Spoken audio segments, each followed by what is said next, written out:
A felicidade não é deste mundo. Introdução. A felicidade não é deste mundo. É um convite profundo à busca da verdadeira paz interior e à compreensão espiritual do que significa, de fato, ser feliz. Em uma era marcada por distrações e ilusões passageiras, esta reflexão conduz a uma jornada transformadora através dos ensinamentos de Jesus, da doutrina espírita e de grandes pensadores da humanidade. A partir de reflexões espirituais, filosóficas e práticas, revela-se que a felicidade não é uma promessa do mundo externo, mas uma conquista íntima do ser que ama, compreende e evolui, um guia para quem deseja cultivar serenidade, ética, consciência e amor como caminhos reais para uma vida mais plena. Um guia acessível, elevado e inspirador, destinado a todos os que anseiam por uma felicidade duradoura, construída sobre valores, consciência e amor. Não é um chamado ao escapismo espiritual, mas à transformação cotidiana, uma viagem para quem busca, acima de tudo, sentido, serenidade e sabedoria em meio à impermanência da vida. A busca pela felicidade verdadeira. Qual seria a maior busca, o maior sonho de todo o ser humano? Em uma única palavra, felicidade. Onde está essa tal felicidade? Para iniciarmos a resposta, não que tenhamos a pretensão de termos todas as respostas acerca da felicidade. Comecemos com uma história que o Divaldo Pereira Franco nos conta em uma de suas conferências. Conta ele que Mohandas Gandhi, o líder político e espiritual da Índia, que libertou a Índia pacificamente do jugo inglês.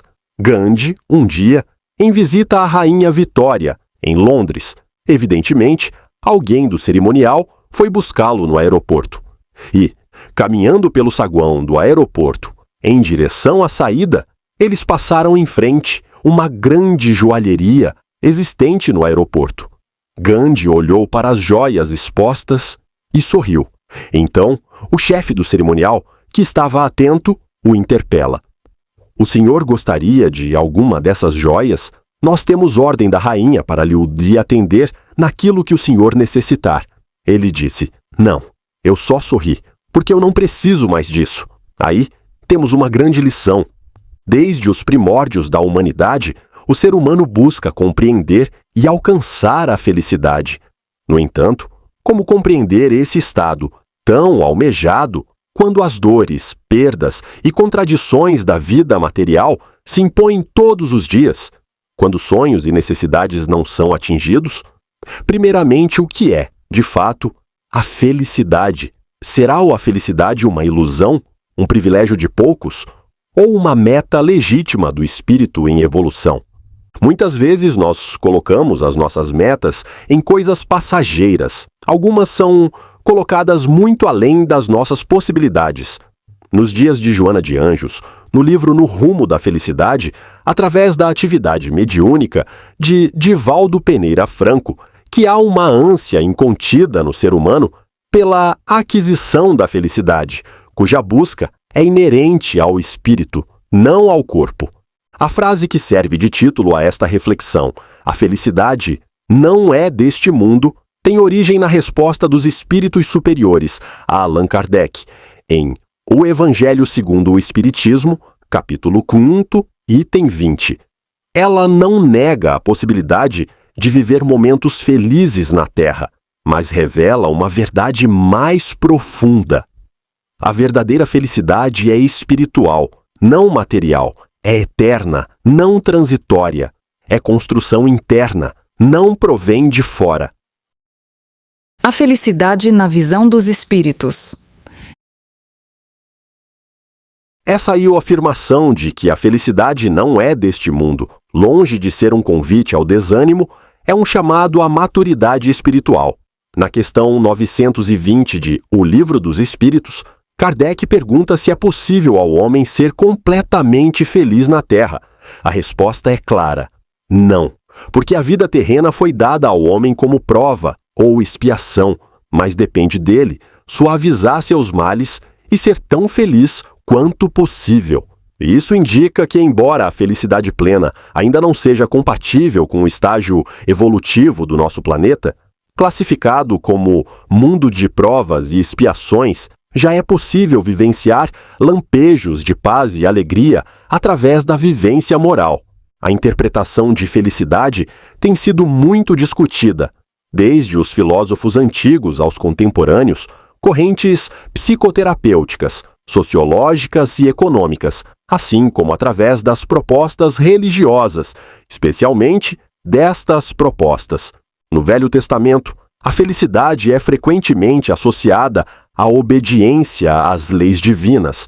O Salmo 1, por exemplo, afirma: "Bem-aventurado o homem que não anda segundo o conselho dos ímpios, nem se detém no caminho dos pecadores, nem se assenta na roda dos escarnecedores. Antes tem o seu prazer na lei do Senhor, e na sua lei medita de dia e de noite." Aqui, a felicidade é mais que uma sensação fugaz, é consequência da retidão, da fidelidade a Deus e da harmonia com a justiça divina. Contudo, também é evidente nos textos do Velho Testamento que as provações fazem parte da jornada do justo, como vemos na história de Jó, e que o sofrimento tem um propósito pedagógico. A felicidade aparece como fruto da retidão e da comunhão com Deus. Não se trata de uma promessa de conforto contínuo, mas da paz que resulta de um coração alinhado com os mandamentos divinos. O livro de Eclesiastes também oferece um olhar maduro e realista sobre a vida, afirmando: "Tudo tem o seu tempo determinado, e há tempo para todo o propósito debaixo do céu." Eclesiastes 3:1. A sabedoria bíblica ensina que o apego aos bens, ao prazer e ao poder é vaidade e que o verdadeiro contentamento é tanto maior quanto maior é a afinidade com Deus. Para isso, há necessidade da integridade de espírito. Jesus, no Novo Testamento, aprofunda essa compreensão. Suas bem-aventuranças, Mateus 5, já sinalizam que os felizes não são necessariamente os ricos ou os confortáveis, mas sim os pobres de espírito, os que choram, os mansos, os que têm fome e sede de justiça. A felicidade, segundo o Cristo, nasce de atitudes internas, do amor, da humildade, da misericórdia, da pureza de coração. Bem-aventurados os pacificadores, porque serão chamados filhos de Deus. Mateus 5:9. A felicidade cristã é, pois, moral, não material. É espiritual, não sensorial. Assim, com Jesus, o conceito de felicidade ganha nova dimensão. Bem-aventurados os pobres de espírito, porque deles é o reino dos céus. Mateus 5:3. Ela não é um produto acabado, mas uma conquista continuada e permanente através de nossas ações, brotadas do coração. É edificação diária. Assim, a felicidade, segundo Cristo, é uma consequência da vivência do amor. Ele sintetiza a lei e os profetas em um único mandamento: amarás o Senhor teu Deus de todo o teu coração, de toda a tua alma, de todas as tuas forças e ao teu próximo como a ti mesmo. Mateus 22:37-39. Amar é o caminho para a felicidade, não porque nos exime da dor, mas porque nos transforma diante dela. O ser transformado pelo amor conquista, através do amor, os requisitos para a felicidade. A doutrina espírita aprofunda essa visão ao afirmar que a felicidade é uma construção íntima, fruto da evolução moral do espírito. Essa visão é ampliada ao situar a felicidade no contexto da imortalidade da alma, pois sem a imortalidade não há futuro. Sem futuro não há onde edificar a felicidade. A imortalidade é o alicerce, onde vamos edificar o nosso futuro, por conseguinte, a felicidade. Ela é uma conquista a ser realizada. Felicidade à luz da consciência. Dessa forma, segundo a questão 920 de O Livro dos Espíritos, não há felicidade plena na Terra, pois vivemos em um mundo de provas e expiações. Como disse Joana de Ângeles, através de Divaldo Franco, a felicidade é uma conquista do espírito, não é do corpo. Ela não depende de posses, status ou vitórias terrenas, mas da paz de consciência e da fé no futuro, dois elementos destacados por Allan Kardec na questão 922 de O Livro dos Espíritos. Vejamos o que trata a pergunta 922, inicialmente uma afirmativa do codificador. Tendo em vista que a felicidade é relativa à posição de cada um, que o que basta à felicidade de um constitui a desgraça de outro. Vamos exemplificar. Pensemos numa jovem com 2 pretendentes. Ela escolhe um, felicidade deste, e infelicidade do qual foi preterido, ou ela escolhe um terceiro, infelicidade para os 2 pretendentes. É bem verdade que, um pouco mais adiante, pode ser infelicidade do que foi escolhido. Esse exemplo pode ser aplicado para um jovem, ao invés de uma jovem. É um exemplo não tão fictício, pois, não raro, questões semelhantes acontecem no mundo. Outro exemplo para essa afirmativa é uma das realidades neste mundo de tantas misérias. Para que alguns poucos sejam multimilionários, a muitos falta o necessário. Então, temos a pergunta: haverá, contudo, alguma soma de felicidade comum a todos?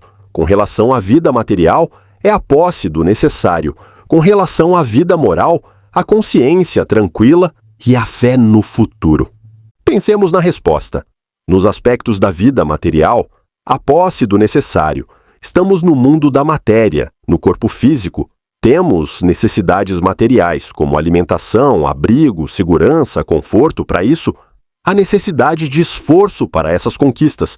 Entretanto, diante de tantas disparidades nas questões da matéria, a muitos falta o mínimo necessário. Por certo, a estes não há felicidade nesse aspecto. Será? E para aqueles que nada falta nesse aspecto material, são, portanto, felizes. Será? Primeiro temos que avaliar o que seja o necessário, pois percebemos pessoas a quem falta tudo e estão de bem com a vida, alegres. Em contrapartida, encontramos pessoas a quem não falta nada, mas estão de mal com a vida, insatisfeitas, depressivas. A questão não está naquilo que possuímos ou deixamos de possuir. Está na forma mais ou menos egoísta com que encaramos a vida. O que para uns é supérfluo, para outros pode ser o necessário. O que seja necessário não pode estar ligado ao egoísmo, porém, ligado à dignidade. Ninguém que esteja com fome, passando frio, desabrigado, pode ser feliz no aspecto material. A questão fundamental é viver com dignidade no aspecto da vida material. A forma pela qual olhamos para a vida nas questões materiais é que nos fará felizes ou infelizes nesse aspecto, até mesmo considerando estarmos de passagem neste mundo, não somos daqui. Conscientes disso, podemos focar naquilo que é essencial, que representa a verdadeira felicidade, as conquistas no mundo interior. Agora analisemos a segunda parte da resposta: a consciência tranquila e a fé no futuro, no aspecto moral. Vamos por partes. Tratemos inicialmente da consciência tranquila ou paz de consciência. Por que os espíritos colocaram essa condição para a felicidade? Para entendermos essa necessidade, vamos até a pergunta 621 de O Livro dos Espíritos. Onde está escrita a lei de Deus? Na consciência. Deus deu-nos a liberdade de agir, o que chamamos de livre-arbítrio, mas atrelou junto a responsabilidade, pois, sem a liberdade de agir, se houvesse um determinismo para as ações que praticamos, sejam elas na direção do bem ou do mal, não teríamos nem méritos, nem deméritos. Lembremos que Jesus nos diz: a cada um segundo suas obras. Mateus 16 e 27. Em outras palavras, colhemos o que plantamos. Ou então, na interpretação do apóstolo Paulo, tudo me é lícito, mas nem tudo me convém. Primeira carta aos Coríntios 6:12. A responsabilidade será posta à luz da justiça divina. Melhor dizendo, nossas obras serão postas à luz da justiça divina.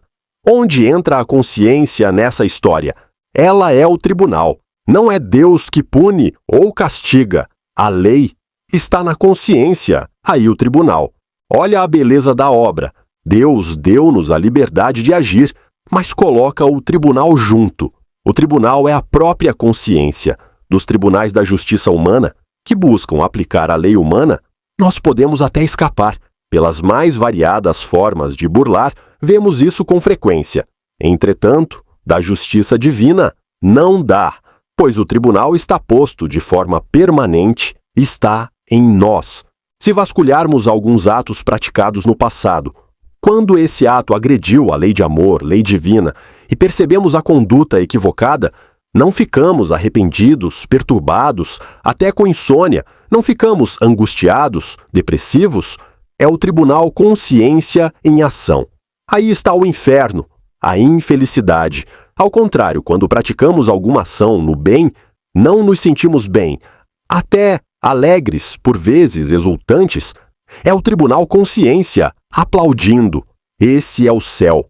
É uma felicidade relativa ainda, até que todas as ações sejam sempre na direção do amor, quando viveremos o céu da consciência tranquila permanentemente. Percebamos que para estarmos no inferno ou no céu, não precisamos morrer. Deste ou do outro lado da vida, carregamos conosco o inferno das más ações e o céu das ações no bem. Como ainda não cumprimos a lei de Deus na íntegra, vivemos uma felicidade relativa, mas crescente, à medida que evoluímos para o progresso moral, incorporando em nossa vida a lei do amor, cuja expressão mais forte encontramos em Jesus. Por que então ainda praticamos atos contrários à lei maior? Anestesiamos a consciência, com desculpas, com arranjadas justificativas apoiadas no orgulho e egoísmo, com o descaso pelas consequências. Entretanto, quando passar o efeito da anestesia aplicada à consciência, vai doer, seja neste mundo ou no outro. A consciência é atributo do espírito. Portanto, temos que buscar essa paz de consciência, e é para caminhar nesta direção que Deus coloca-nos nesta escola terra, já que fomos criados simples e ignorantes, a fim de buscarmos o progresso moral que leve à paz de consciência e à consequente felicidade, e, para orientar e auxiliar, mandou seus emissários desde os primórdios da humanidade, em conformidade com o nível evolutivo já alcançado, para que instalemos o reino do céu em nossos corações. É um estado de foro íntimo, um estado de consciência tranquila. Nem se poderá dizer, está aqui ou está ali, porque o reino de Deus está no meio de nós. Lucas 17:21. Ou, a que se assemelha o reino de Deus e como que vou compará-lo? É semelhante a um grãozinho de mostarda que alguém tomou e jogou em sua horta. Ele cresceu e se tornou uma grande árvore, e em seus ramos os passarinhos vieram fazer ninhos. Lucas 3:3.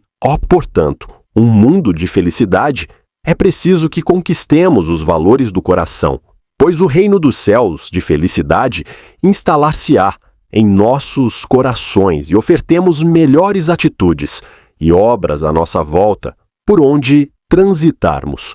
Ora, se sabeis dessas coisas, bem-aventurados sois se as fizerdes. João 13:17. Kardec e os espíritos, amparados no Mestre Jesus, ensinam que a felicidade é uma conquista progressiva do espírito, que atravessa múltiplas existências em busca de aperfeiçoamento. A cada reencarnação, o ser imortal tem a chance de se libertar das amarras do egoísmo, do orgulho, da vaidade, raízes da infelicidade, e se aproximar da paz verdadeira. Bezerra de Menezes resume essa ideia com uma fórmula prática. Insista na prática do bem. O único céu que você terá é o da consciência tranquila. E Emmanuel, no livro Pão Nosso, completa: a paz legítima é obra divina no coração humano. Só consegue quem se transformou por dentro. A consciência tranquila é o reflexo da harmonia entre o ser e a lei de Deus, que, conforme a pergunta 621, está inscrita na própria consciência humana. Portanto, toda a felicidade genuína brota da vivência do bem, da superação do egoísmo e do orgulho e da prática da caridade. Fora da caridade não há salvação, como ensina o Evangelho segundo o Espiritismo, capítulo 15. Que é a caridade? Senão, o fruto produzido pelo amor é a obra do amor. Assim, o objetivo dos filhos de Deus estarem nesta escola terra é o aprendizado do amor. É a conquista daquilo que chamo doutorado na arte de amar. Esse doutorado só é alcançado quando atingimos a perfeição, a sabedoria, a verdadeira liberdade, enfim, a felicidade. Todas estas conquistas são adquiridas paralela e gradativamente, e só elas geram paz de consciência. Sabedoria filosófica e espiritual. Fora do campo religioso, outros pensadores e filósofos também abordaram a felicidade como um estado interior. Sócrates ensinava que o homem feliz é aquele que tem uma alma justa e virtuosa.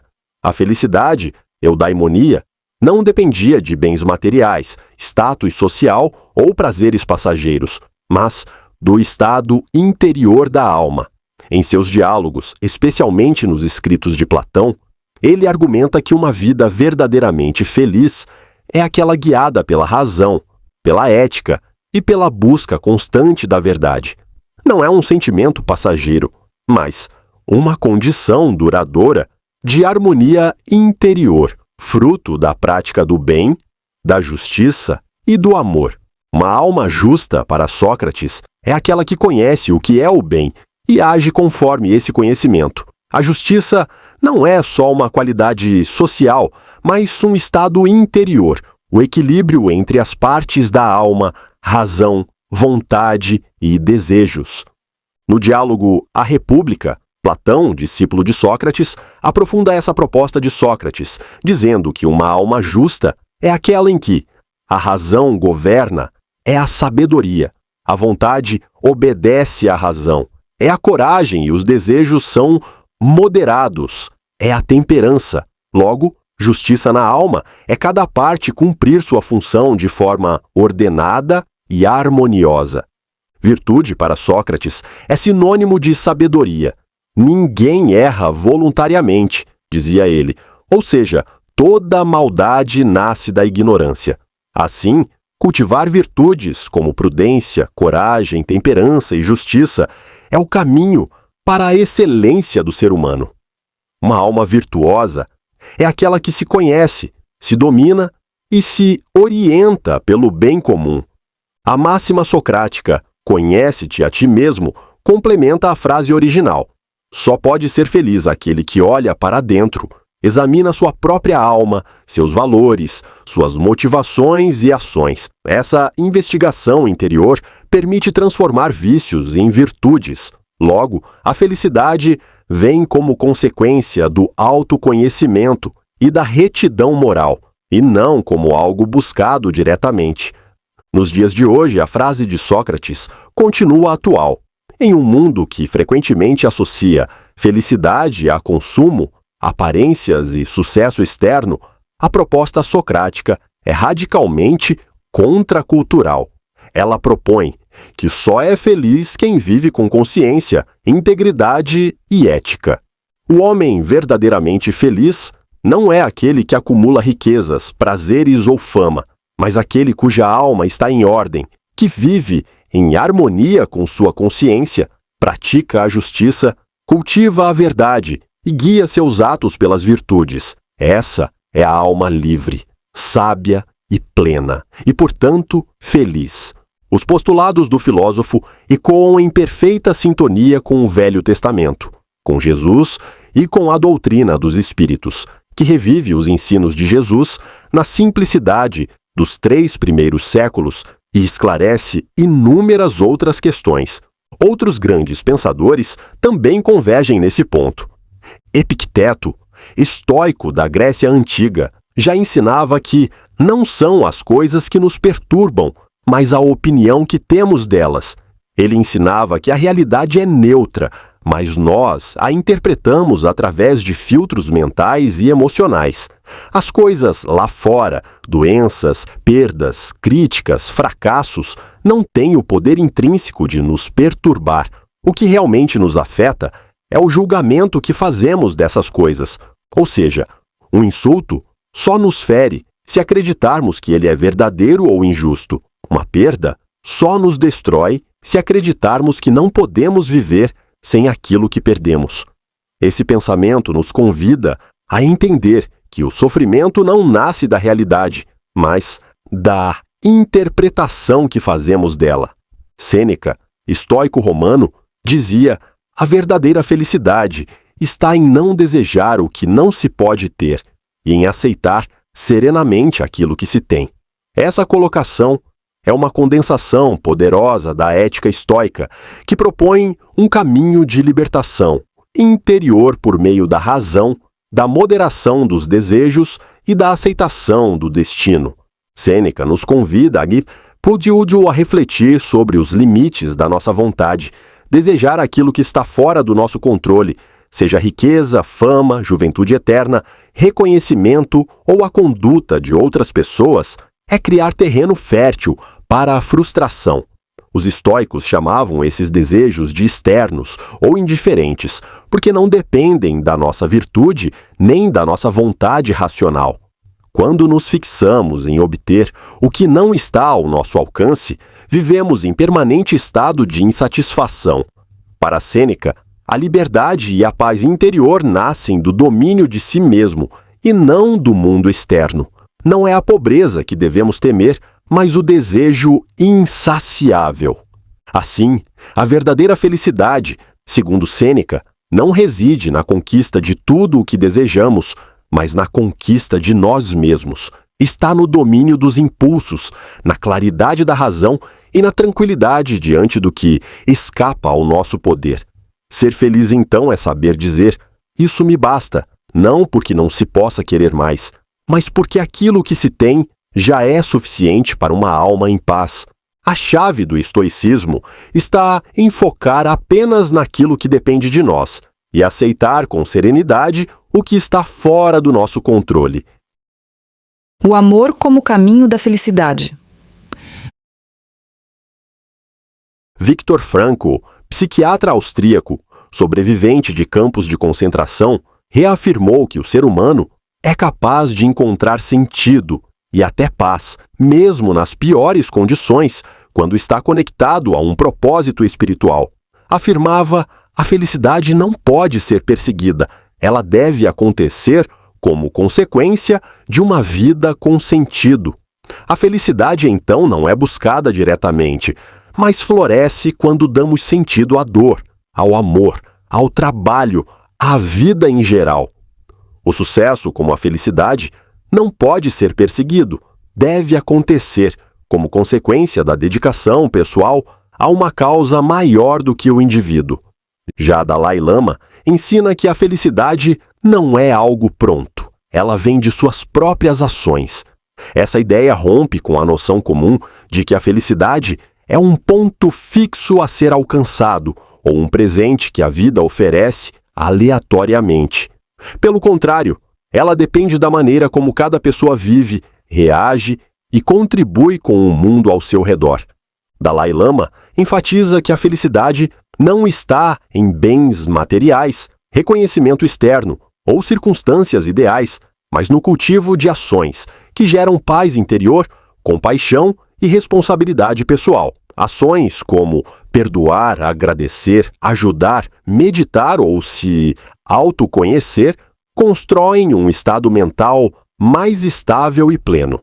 Quando buscamos diretamente a felicidade como um fim, muitas vezes ela escapa. No entanto, ao agir com ética, bondade, generosidade e equilíbrio, colhemos como consequência esse estado de contentamento que chamamos de felicidade. O ensino do Dalai Lama sugere que somos coautores da nossa experiência emocional. Ainda que existam dores inevitáveis, podemos escolher como responder a elas. Isso desloca o foco da passividade para a autonomia. Se a felicidade depende das nossas ações, ela está ao nosso alcance, por meio daquilo que fazemos com o que a vida nos oferece. Todos esses pensamentos convergem na ideia de que a verdadeira felicidade não está nas circunstâncias, mas no estado da alma. Ressona com os ensinos de Jesus, principalmente e especialmente revividos pela doutrina dos espíritos. Portanto, quando o Evangelho e os espíritos superiores afirmam que a felicidade não é deste mundo, estão dizendo que não se encontra no transitório, mas na eternidade em construção dentro de cada um de nós. O reino de Deus, como ensinou Jesus, não vem com aparência exterior, porque o reino de Deus está dentro de vós. Lucas 17, 20 e 21. Nesse sentido, a prática do bem constante, como disse Bezerra de Menezes, é o único caminho. Insista na prática do bem. O único céu que você terá será o céu da consciência tranquila. Como também ensinou André Luiz, a felicidade reside no endereço exato da consciência tranquila.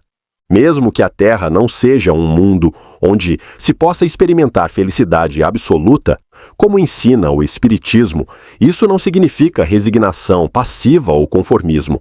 Significa assumir que a felicidade é um caminho espiritual e, portanto, pessoal e intransferível. Cada ato de amor, cada escolha honesta, cada renúncia ao egoísmo é um passo nessa direção. A felicidade, portanto, não é um dom, mas uma construção, lenta, contínua, às vezes dolorosa, mas sempre compensadora. Se ela ainda não é deste mundo, é aqui que exercitamos os valores, as virtudes que compõem o amor, e só a quem ama é dado ser feliz. Podemos, dessa forma, asseverar que a felicidade, mesmo neste mundo, é tanto maior quanto maior nossa capacidade de amar, quanto já exercitamos os valores éticos e morais que integram e dão efeito prática ao amor. O amor é o objetivo final daquilo que Jesus chama de perfeição. Se pudéssemos dar um nome à perfeição divina, esse nome seria amor. Deus é amor, assevera João em sua primeira epístola. A felicidade, portanto, não é uma estação a ser alcançada, mas um estado a ser cultivado, uma consequência natural da transformação interior. É menos sobre ter e mais sobre ser. É menos sobre chegar a algum lugar e mais sobre caminhar em paz com a própria consciência. Se ainda estamos distantes da felicidade plena, temos, entretanto, todas as ferramentas espirituais para experimentar a felicidade relativa desde agora. E, como ensinou Jesus, conhecereis a verdade e a verdade vos libertará. João 8,32. Libertos do egoísmo e iluminados pela caridade, podemos enfim caminhar rumo àquela felicidade que não é deste mundo, mas começa a ser construída nele. A frase "a felicidade não é deste mundo" não nega a vida, ela a ilumina, ela nos chama a deixar de buscar fora o que só pode ser encontrado dentro, como escreveu Alta de Souza pela psicografia de Chico Xavier. Volva ao teu templo interno, abandonado, a mais alta de todas as capelas. O templo da felicidade é íntimo, silencioso e eterno. A felicidade será tanto mais duradoura, quanto mais ela estiver ancorada no bem, na verdade, no amor e na paz interior, e não nas ilusões do mundo. Como disse Jesus, deixo-vos a paz, a minha paz vos dou, não vou-la dou como o mundo a dá. João 14 e 27. Essa paz profunda, construída, conquistada, que é o alicerce da felicidade real. Amemos e seremos felizes. Guia prático. Vivências para cultivar a felicidade espiritual no dia a dia. 1. Cultive o silêncio interior. Reserve diariamente alguns minutos para silenciar os ruídos mentais. Respire conscientemente. Escute sua alma e permita-se apenas ser. 2. Haja com amor deliberado. Escolha amar como prática ativa. Escute com empatia. Responda com ternura. Compreenda sem exigir. O amor é sempre ação concreta. 3. Escreva um diário da consciência tranquila. No fim de cada dia, registre uma atitude em que você agiu com verdade, justiça ou caridade. Perceba como isso impacta seu estado de paz. 4. Pratique o contentamento. Ao despertar, agradeça. Ao deitar-se, reconheça o que foi bom. A gratidão treina os olhos para ver o que já está florescendo. 5. Ofereça sentido à dor. Quando a dor bater à porta, acolha-a como mensageira. Pergunte: o que isso pode me ensinar? E escute com maturidade espiritual. 6. Faça um jejum de julgamento. Por um dia inteiro, evite julgar a si mesmo ou aos outros. Observe os pensamentos e escolha substituí-los por compreensão. 7. Ofereça ajuda sem ser chamado. Escolha uma ação bondosa e pratique-a anonimamente. A felicidade de quem serve é sementeira de luz no coração. Dinâmica de reflexão final. Se a felicidade não é deste mundo, como posso plantá-la aqui? Escreva um texto curto respondendo à pergunta acima. Construa um plano simples, 3 atitudes novas que você deseja aplicar nos próximos 7 dias. No 7º dia, reflita: como me senti ao praticar essas atitudes? Essa dinâmica é um convite a transformar inspiração em transformação. Você é a ponte entre o ideal e o vivido. Encerramento afetivo. Despedida espiritual, afetiva e reflexiva. A jornada que percorremos juntos não termina na última palavra. O que lemos, sentimos e despertamos aqui seguirá vivo onde mais importa, no coração. Que estas palavras não se percam no tempo, mas frutifiquem em atitudes serenas, em escolhas conscientes, em amor ofertado. Um convite à prática e ao despertar. Não espere um novo mundo para começar a plantar o bem. Plante agora, mesmo em solo árido, mesmo entre espinhos. A felicidade começa quando se cultiva o que não depende das circunstâncias. Ame, e você será feliz.